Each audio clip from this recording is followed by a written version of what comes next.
bienvenue pour une nouvelle session autour de la création d'un petit personnage. Alors, la fois précédente, nous étions concentrés sur la création de la tête. Et aujourd'hui, on va un petit peu rajouter des cheveux sur ce pauvre petit personnage qui a un peu la calvitie. Et donc, on va voir quelques petites méthodes pour pouvoir s'occuper des cheveux, créer du volume au niveau de la tête. Donc je vais vous montrer, je dirais, deux méthodes que j'utilise en règle générale, sans parler du mode qu'on peut utiliser un peu en mode sculpture, où là on peut avoir quelque chose de beaucoup plus organique, etc. Là en l'occurrence, on va rester dans cette logique faible polygone, en utilisant les éléments comme d'habitude, avec je dirais les mécanismes d'object mode et d'edit mode. Alors on va commencer dans un premier temps par des cheveux, un peu style manga, pour voir de quelle manière ça peut fonctionner. Alors vous allez voir, vous allez même découvrir quelques petits raccourcis de touches. C'est toujours l'intérêt de pouvoir découvrir de nouveaux petits, de nouvelles petites fonctionnalités, je dirais. Alors on va rajouter un peu à côté. Alors, vous voyez là, j'ai mon curseur qui est un peu sur le côté. Je vais le déplacer, je vais le mettre sur l'axe Z, ici, et cliquer sur Shift et faire un clic droit de la souris. Ça va me permettre de déplacer, comme vous pouvez voir, à ce niveau-là, mon curseur. Alors, pourquoi ? Parce qu'en fait, ce qui va être intéressant, c'est quand on va vouloir ajouter avec Shift A un nouvel objet, que ce soit un cube ou autre, ça va se créer en fait au niveau du positionnement du curseur, voilà, tout simplement. Donc pour éviter que ce soit au niveau de la tête et que je cache tout, je peux très bien aussi déplacer mon curseur pour pouvoir travailler sur un autre élément. Donc là en l'occurrence, on va s'occuper de créer une base de référence pour créer une forme de cheveux. Alors on va s'appuyer sur deux éléments. Le premier, c'est le pass. Alors on va pouvoir le considérer comme un cheveu. D'accord, vous allez retrouver à droite. On peut le cheveu. Voilà. Hop, on peut le renommer comme ça. Ça, on est sûr de ne pas se tromper. Et on va rajouter un autre élément qui est le circle. Donc on va même avec R, X, on va le mettre à 90 degrés, histoire d'avoir une vue normale. GZ pour le monter. Et voilà. Donc en fait, ce qui va être intéressant, c'est qu'on va avoir, si vous voulez, la découpe du cheveu. Si vous le coupiez en deux, là, vous pourriez voir finalement ce cercle. C'est ça qu'on va faire en fait. Donc en prenant le brin, donc notre cheveu, on va aller dans la partie, donc là ça va être data. Et quand on se balade un petit peu sur la partie géométrie, vous retrouvez une sous-section qui s'appelle Bevel, à ce niveau-là, ici, géométrie, Bevel, et vous allez retrouver Object. Alors vous pouvez notamment, tout simplement, vous voyez, bon là j'ai sélectionné le mauvais, j'ai pas sélectionné mon brin, mais vous voyez qu'on peut agir sur le volume. Alors là, hop, faut bien que je me trompe pas, c'est ça que je sélectionne. Voilà, donc on peut jouer là-dessus, mais là ce qu'on va faire, on va le mettre à 0, on va s'appuyer sur un objet de référence qui est notre cercle. Donc on va pouvoir cliquer sur la pipette, ou cliquer juste sur objet, et ça nous retrouve le Bezier Circle, qui est celui-là. Tac. Donc vous avez, dans un premier temps, donc on peut même agir un peu dessus, vous voyez, vous pouvez diminuer, agrandir le cercle avec S. Et ce qui va être intéressant, c'est que vous allez pouvoir y rajouter du détail pour avoir une forme, surtout en manga, c'est quelque chose de, c'est des morceaux de cheveux, on va dire, des plaques de cheveux qu'on va faire. Et pour ce faire, déjà, on va s'assurer d'avoir quelque chose de rempli. Donc, vous avez une petite case à cocher, fill caps. Il faut pas se tromper d'objet. On prend le brin et alors, on fait fill caps. Donc ce qui va être intéressant, c'est qu'on va laisser, même pour la création des cheveux et tout ce qu'on va faire, on n'a pas besoin de le convertir en mèche. Il restera en Bézier. C'est très bien reconnu pour le slicer pour pouvoir réaliser une bonne impression. Maintenant, ce qu'on va faire, c'est donner une forme à ce cheveu. Donc, comme un mesh, si je clique sur Y pour bien me mettre en face, on va pouvoir se mettre en mode d'édition. Alors, vous allez me dire, ça ressemble un petit peu à des vertices. On va dire que ce sont des vertices. C'est du détail, ce qui va permettre de définir une courbe. Et ça se définit par un point de référence ainsi qu'une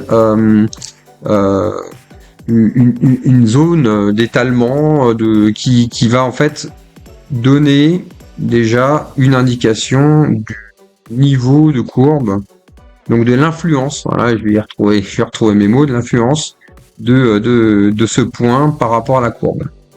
Ce qui va être intéressant, nous, dans notre cas de figure, c'est qu'on va vouloir ajouter du détail. Donc là, on prend deux vertices, on fait un clic droit partout sur l'interface, subdivide, et ça va nous rajouter un petit point en plus.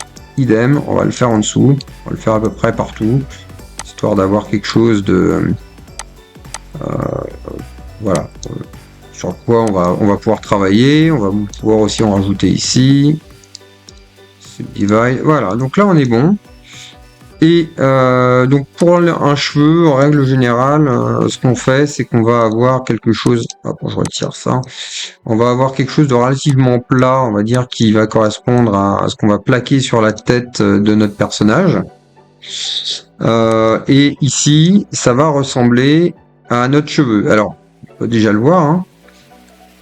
Voilà l'influence, on peut très bien étaler un petit peu comme ça. Et ce qui va être intéressant, c'est qu'on va pouvoir agir donc de cette façon, diminuer, forcer un petit peu le trait, hein. Idem comme ça. Donc c'est organique, donc faut pas hésiter à faire des choses qui vont se voir sur la forme du cheveu. Et on peut même en rajouter après un subdivide. Voilà. Tac, tac. Ah, là, j'ai fait une bêtise. Voilà. Et donc là, si on regarde, on a une base de cheveux. Alors, on dirait des figolus, mais c'est pas des figolus, ça va être nos cheveux. Alors, de quelle manière ça va fonctionner? On se remet en mode d'édition. Et en mode objet, pardon. Et donc là, on va agir sur la forme du cheveu. Idem, quand on se met en mode édition sur le brin, on va pouvoir faire, je dirais, toutes les choses qu'on a l'habitude de faire. Donc G et on déplace, histoire de donner un petit peu de forme et de courbure. Et on va pouvoir aussi faire du S. Alors vous allez voir, si je fais S, ça fait rien. Il faut faire Alt S, parce que là on parle d'un vertice. Et donc là on va pouvoir faire la pointe du cheveu. Et un élément assez intéressant, c'est qu'on sera aussi en mesure de faire de la rotation. Alors, c'est pas R, ça va rien faire. Ça va être CTRL R, retenez ça. Et quand on fait du CTRL R sur le point, quand ça va vouloir le faire... non, c'est pas R, c'est T, twist. Voilà, c'est là où il y avait une petite différence. On va pouvoir donc agir... CTRL T. Voilà. On va pouvoir agir sur la forme du cheveu. Alors je dirais qu'au départ, hein, on fait des cheveux et on a des exemples de cheveux qui sont dans un coin sur notre viewport. Donc on les déplace, on diminue peut-être un petit peu la taille. Et donc ça ensuite, on va pouvoir le coller sur la tête de notre petit personnage. Donc je me mets sur l'axe Y, voilà comme ça. Hop, Shift D, comme d'habitude pour dupliquer un objet. Et on va pouvoir lui coller un cheveu sur la tête de notre petit personnage. GY, on va avancer. On va peut-être diminuer aussi un petit peu là la taille là, après coup. Et ce qui va être intéressant, c'est qu'on sera en mesure d'aller déplacer le cheveu. On va lui mettre derrière l'oreille par exemple. Voilà. Si ça manque de détails ou de précision, on prend les deux vertices, clic droit, subdivide. Et ensuite, on va pouvoir faire G, diminuer un petit peu. On va recoller un petit peu ça. Hop, là. G. Voilà. Et après, c'est du détail. Donc, il va falloir bien tourner autour de notre objet et de notre personnage pour pouvoir faire ce qu'on veut. Alors, on va le mettre quand même beaucoup plus proche du visage. Voilà. On va faire du twist ici. On va sélectionner du vertice. On va faire CTRL T dans l'autre sens. J, on va le baisser un petit peu. CTRL T. Et idem, on va déplacer les choses de cette façon. Et donc là, on a un début de cheveux qui se positionne. On peut le mettre un petit peu en arrière. Voilà. Et si ça manque toujours un petit peu de volume ou de détail, n'hésitez pas à rajouter et faire du subdivide pour rajouter. Voilà. Par exemple, on va avoir des cheveux qui vont descendre un petit peu et tomber de cette manière sur notre petit personnage. On va faire twist. Et donc là, on a un positionnement de cheveux intéressant. Et ça, on va pouvoir le dupliquer. Donc Shift D. On va faire S pour diminuer un peu la taille, par exemple. Augmenter. On va aussi changer un petit peu l'orientation. Et là, on va pouvoir, par exemple, mettre les cheveux un peu plus en arrière. On va dire que c'est les cheveux un peu plus longs.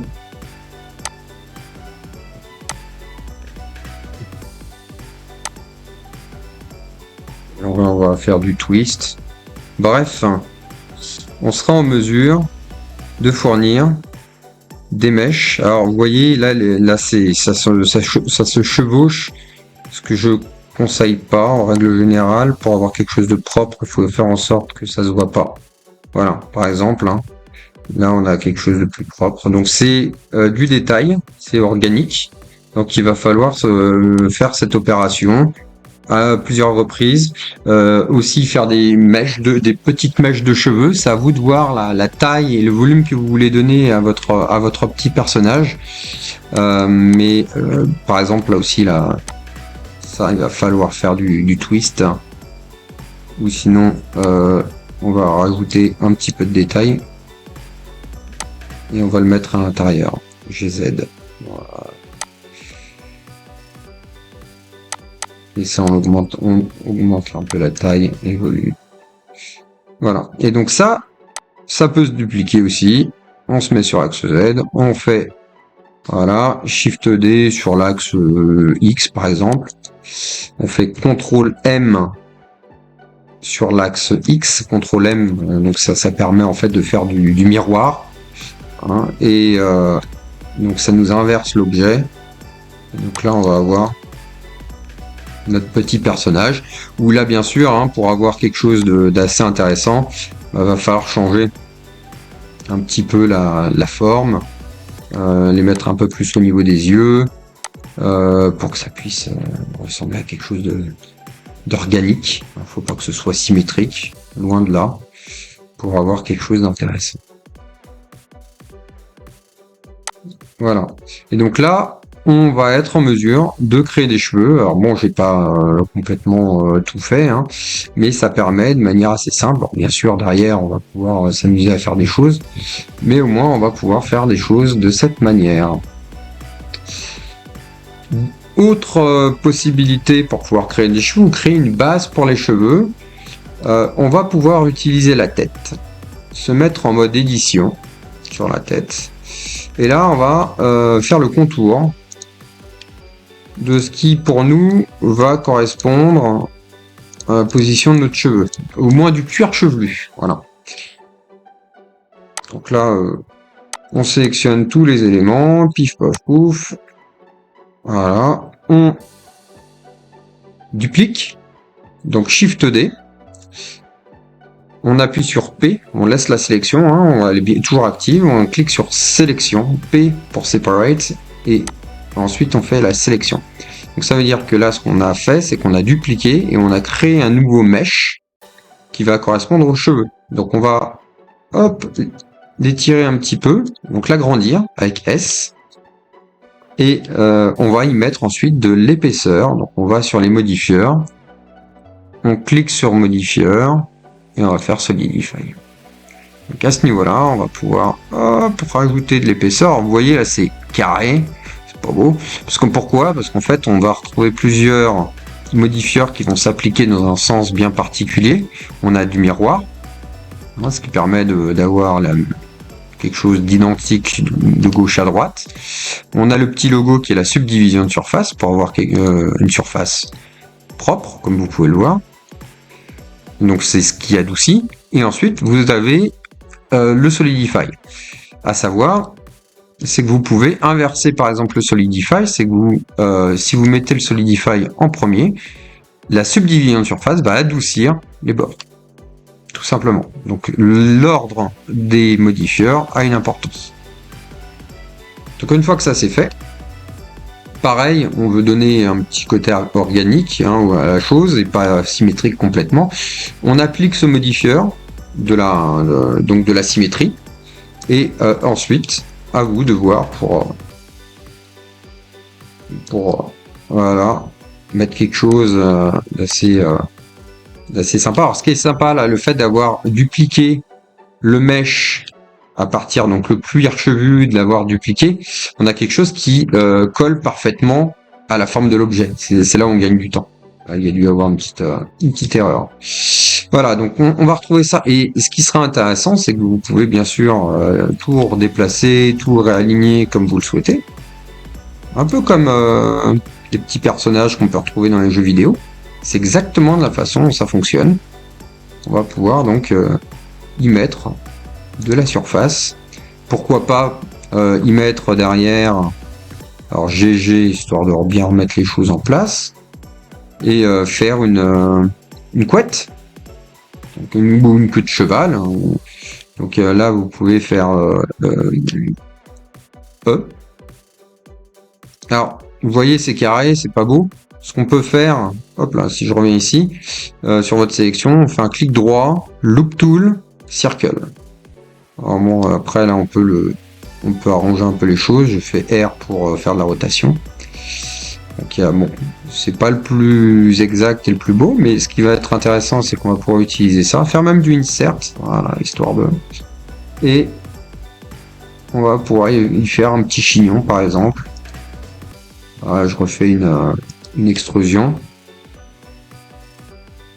Et si on a envie de faire un petit chignon, je pense qu'on va pouvoir même faire un petit truc comme ça avec l'élastique. Donc on va faire, hop, voilà, on sélectionne tout le côté, on fait une extrusion et on fait S pour y mettre de l'épaisseur. Bon, et après le chignon, on le grossit, bien sûr. On va pouvoir le grossir.